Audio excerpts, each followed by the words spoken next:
Good morning. Welcome to the new Unit 2, which is influences on business activity. And the first one we're looking at is the technology.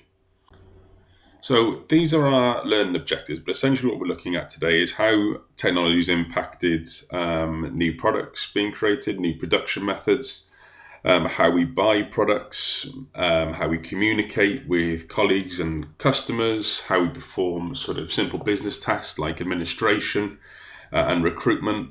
So how technology has changed that for businesses. These are the key terms, and you're going to have to make sure you find definitions for all of these on the separate worksheet. So as I said before, how it's impacted creating new products, impacting new methods of production, and changing the ways that we buy goods and services. And we'll look at all these in turn in a bit more detail now. So technology and new products has helped develop new products for us, particularly in the sort of the technology and phones and laptop sectors. And some businesses some industries haven't been able to keep up with that, and we call that creative destruction.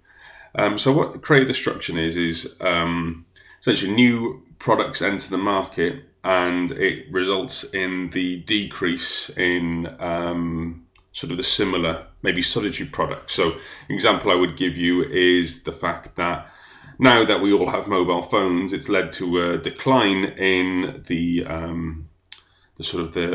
phone boxes. Okay, we all have cameras on our phones, so that's led to certain businesses who produce cameras to become to shut down or had to change what they do. Okay. Rising technology has improved sort of automation and robotics, and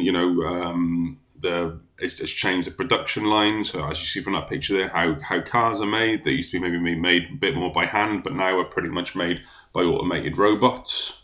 And that can lead to a lot of good things like less human error, but also can maybe lead to a decline in those kind of jobs. There's argument to be made that the jobs that are lost in the sort of production line are replaced by jobs in engineering, by having designed these new machineries and maybe maintain them. Okay, but that's that. Okay, obviously you've probably seen that the way that we buy goods has definitely changed over the last few years. Rise in the internet has meant that the vast majority of people now will buy some amount of their goods online. I'm sure when you've done your Christmas shopping, you maybe haven't visited a shop, particularly during coronavirus, but you've probably noticed a decline in a lot of high street shops and the town centre. So I know I buy a lot of my goods from Amazon, and pretty much all the clothes that I buy these days I do it online, and businesses have to be able to keep up with that and adapt to that change, and we'll look at that a little bit more later on.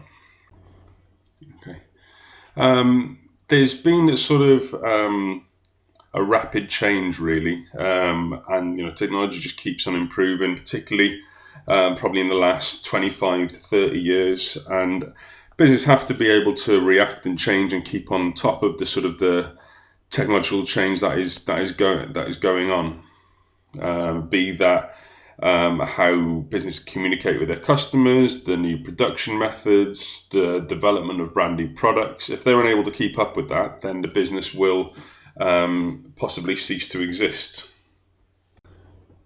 Okay, so there are a few of these during the course of the PowerPoint. You can pause and answer those questions, or you can do all the questions at the end.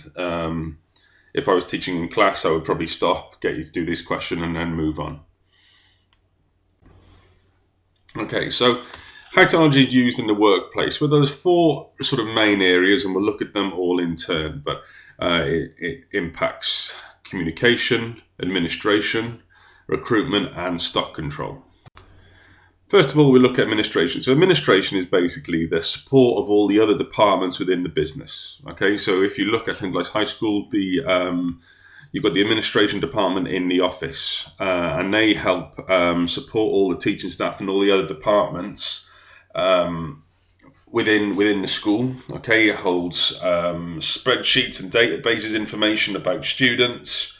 They produce all the letters, and they help the financial manager produce financial accounts. Okay, by gathering some information for them.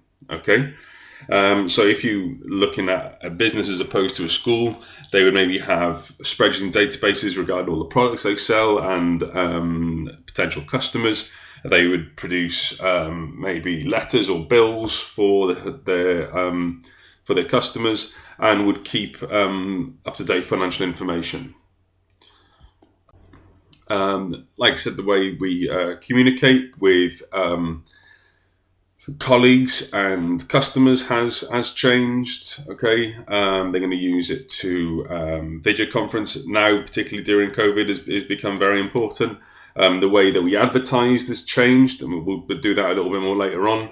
And how business communicate has changed, because we now tend to interact with businesses either on social media or through their actual website, as opposed to face-to-face as we used to do previously. Okay. The way businesses recruit has really changed, and has allowed businesses to reach a vast amount of potential employees, where maybe before, you maybe have an advert in a window or a local paper or so on. Now you have many websites like Total Jobs, even the Powys website has a plethora of jobs on there.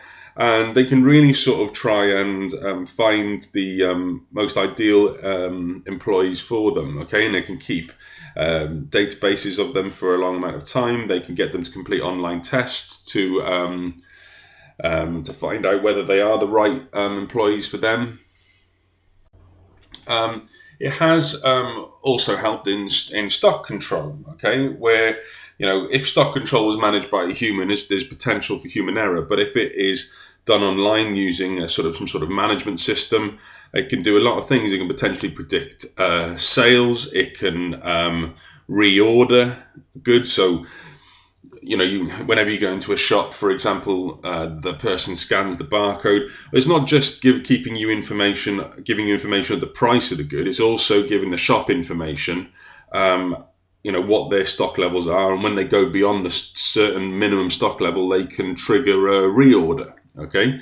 Some businesses engage in something called just-in-time manufacturing. So essentially, instead of having a large store in their factory of component goods to make their finished product, they just have businesses that surround them, that provide their components for them. So as soon as they reach a minimum stock level of their components, a reorder is made, and it arrives just in time for them to be able to use it. So it's not taking up dead space in their factory area.